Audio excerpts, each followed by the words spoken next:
नमस्कार पेंशनर्स मित्रों। आज के इस भौतिक जगत में इतना कुछ भोगने के लिए है जिसको भोगने से आनंद के बजाय इच्छाएं और बढ़ती चली जाती हैं। और कई बार ऐसा कुछ होता है जो अच्छा होता है वो हमको कमतर लगता है, और जो अच्छा कमतर होता है या जिसे बुरा कहें वो हमें अच्छा लगता है। जैसे कि सबसे महत्वपूर्ण बात है कि समय का प्रवाह जो है उसकी निरंतरता है, उसमें कभी भी कोई रुकावट नहीं आती है। वो निर्बाध गति से अपने आप चलता रहता है। समय का चक्र कभी भी नहीं थमता है, उसे कोई धीमा नहीं कर सकता, कोई तेज नहीं कर सकता। लेकिन जब सुख होता है तो वो फटाफट ऐसे निकल जाता है कि पता नहीं लगता है, और तनाव और दुख काटे नहीं कटता।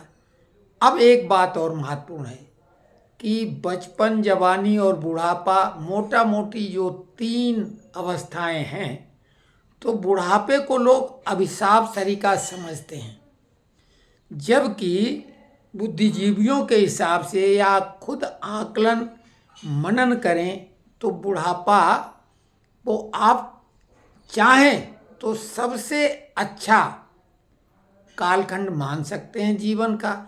विशेषकर हम पेंशनर लोग, जिनको आर्थिक रूप से कोई भी चिंता नहीं है, अपनी तमाम जिम्मेदारियों से तो निवृत्त हो गए हैं।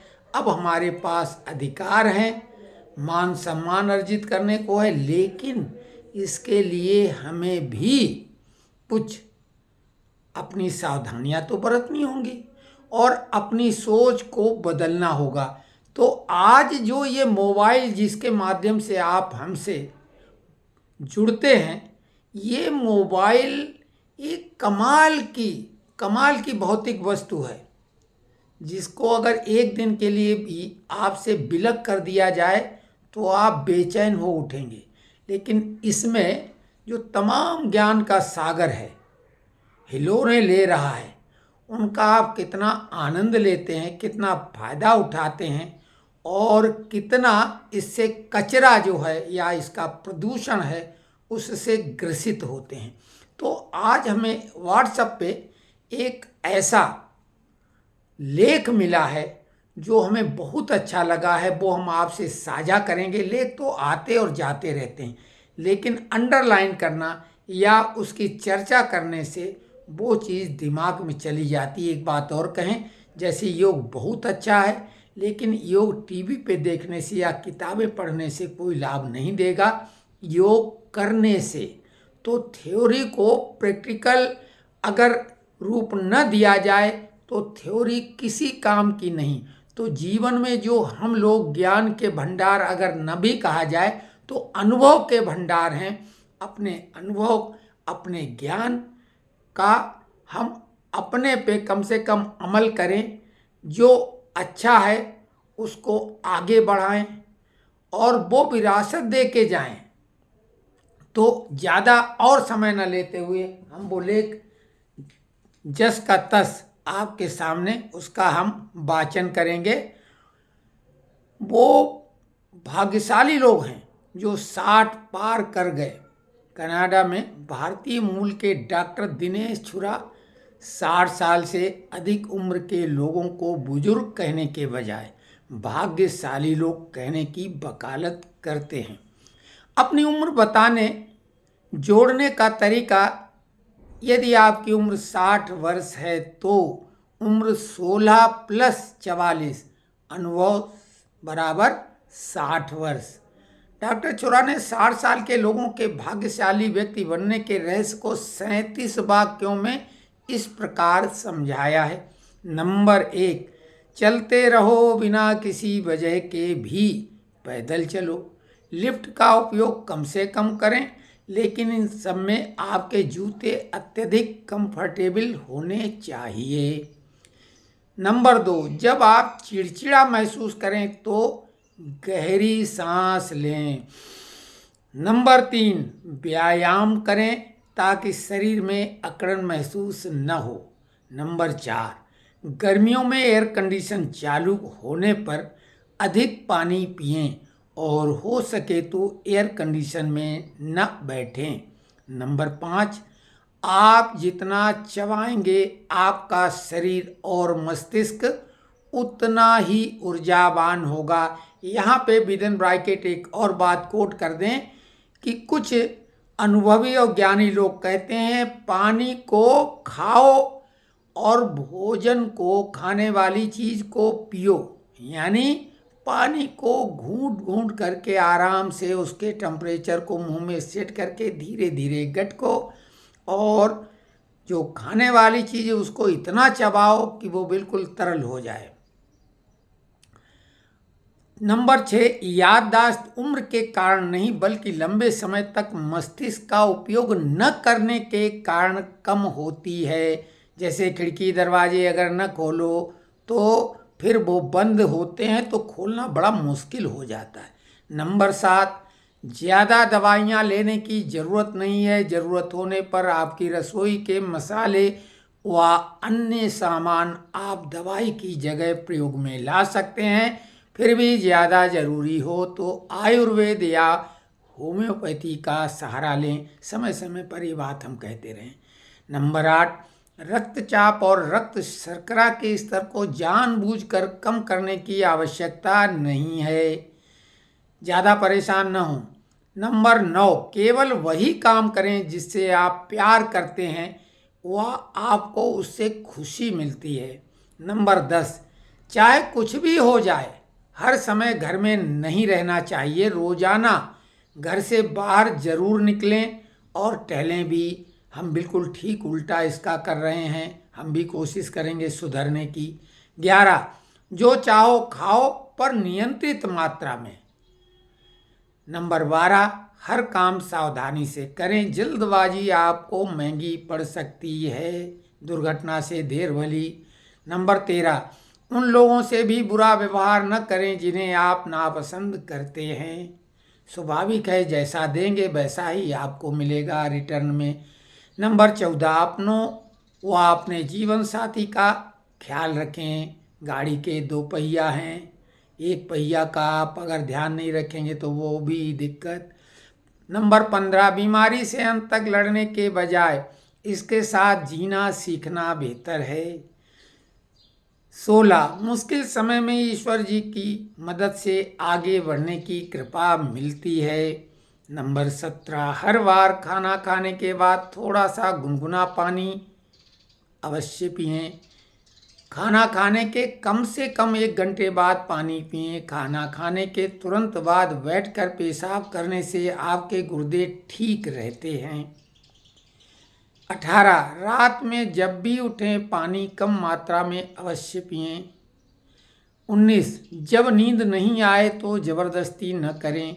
राम नाम की माला लगातार शुरू कर दें, आपको आराम से नींद आ जाएगी। चाहे तो ओम नमः शिवाय भी बोलें, कोई सरल सा मंत्र या सरल जिसमें आपको आनंद की अनुभूति हो वही मंत्र जपें या वही नाम लें।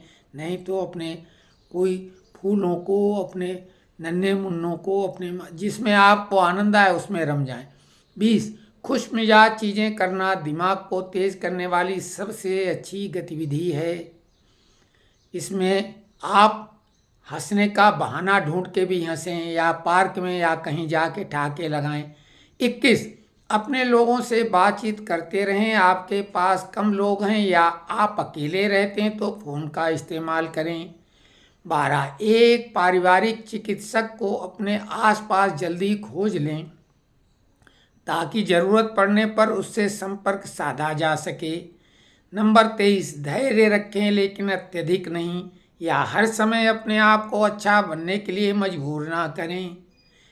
नया सीखते रहें, ये 24 नंबर है, यानी छात्र बने रहें। नया सीखते रहें वरना बूढ़े कहलाएंगे। जब तक आपके अंदर कुछ नया सीखने और करने की क्षमता या सोच मौजूद है तो आप युवा हैं, बूढ़े नहीं। 25 लालची मत बनो। अब जो कुछ भी तुम्हारे पास है वही अच्छा हुआ काफ़ी है। अपने और अपने के ऊपर खर्च करें, अपने और अपने लोगों के ऊपर खर्च करें, अंत में बाकी सब छोड़कर जाना यही है। यानी जो प्राप्त है वही पर्याप्त है। 27 जब कभी बिस्तर से उठना हो तो तुरंत खड़े न हों, 2-3 मिनट रुककर उठें, विशेषकर रात में जब सो के आप उठते हैं या दिन में भी जब लेटे रहें तो अचानक खड़े ना हों। 28 जितनी अधिक परेशानी वाली चीज़ें हैं उतनी ही दिलचस्प हैं, चिंता ना करें। 29 स्नान करने के बाद कपड़े पहनते वक्त दीवार आदि का सहारा लें। विशेषकर बाथरूम में कई घटनाएं घट चुकी हैं। जो लोग बाथरूम में लगे टैप यानी टोटी वगैरह जो नलकी होती हैं उनसे सर टकरा चुका है और कई लोग परलोक सिधार गए और कई लोग हॉस्पिटल में पहुंच गए। 30 वही करें जो अपने और दूसरों के लिए हितकारी हो। नंबर 31 अपने आज को इत्मीनान से जिएं। 32 इच्छा दीर्घायु का स्रोत है। नंबर 33 एक आशावादी के रूप में जिएं। प्रसन्न चित्त व्यक्ति लोकप्रिय भी होते हैं और दूसरों को भी प्रसन्न चित्त रखते हैं। नंबर 14 रोजाना मंदिर अवश्य जाएं, दिल खोलकर दान करें।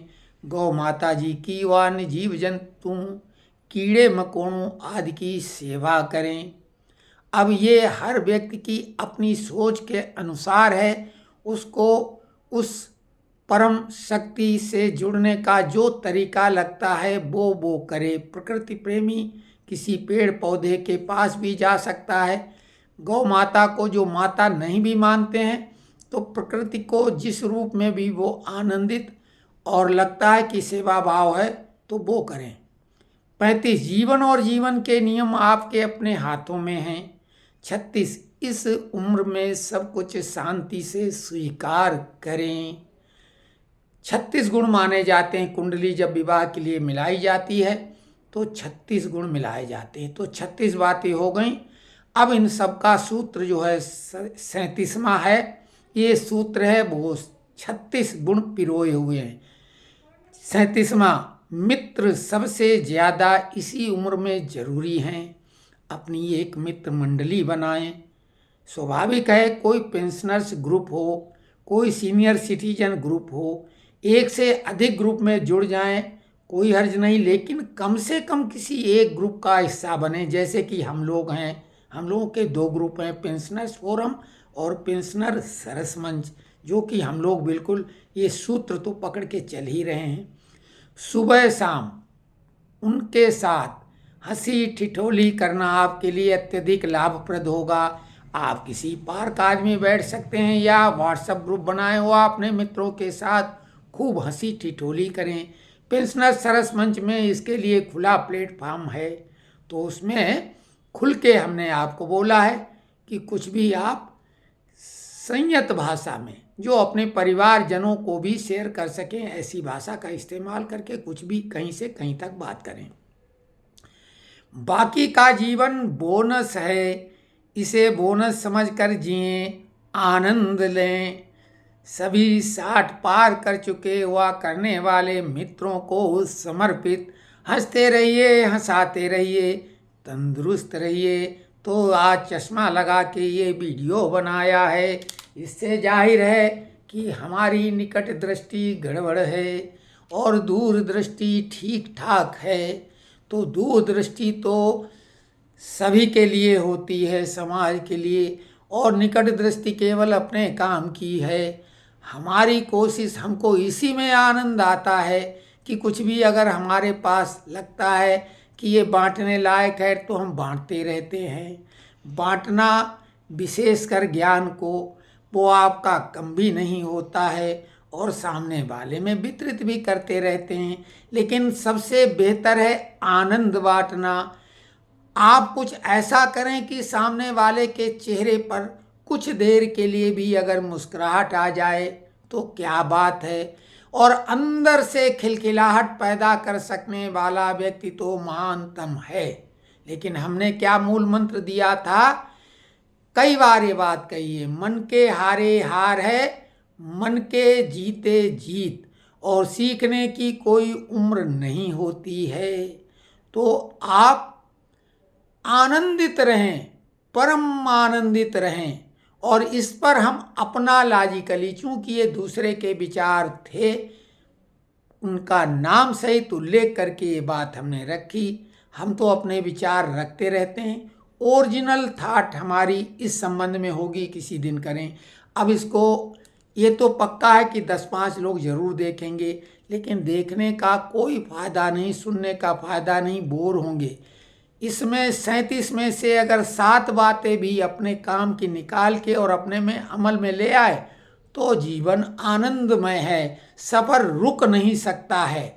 आपको जैसी जिस जगह सीट मिली है, गाड़ी एसी है, नॉन एसी है, लू के थपेड़े वाली है, उसमें एडजस्ट करिए। तो सर्दी गर्मी बरसात जिस तरीके से मौसम होते हैं उसके अनुरूप अपने को ढाल लो। आप मौसम को नहीं ढाल पाएंगे, उम्र बढ़ती जाएगी, अंत में हम पुनर्जन्म की ओर बढ़ेंगे। तो उसमें भी प्रसन्नता करिए। जब ज़्यादा आपको लगे कि ये शरीर जर्जर हो गया है तो बिल्कुल निश्चिंत हो जाइए कि हमें एक खुशी अनुभूत करिए कि हम एक ऐसी यात्रा शुरू करने वाले हैं कि जिसमें हमें फिर से बहुत कुछ नया मिलेगा। तो आप सभी लोगों के सामने जो ये, हालांकि ये सनातनी विचार हैं, तो जय जय सिया राम।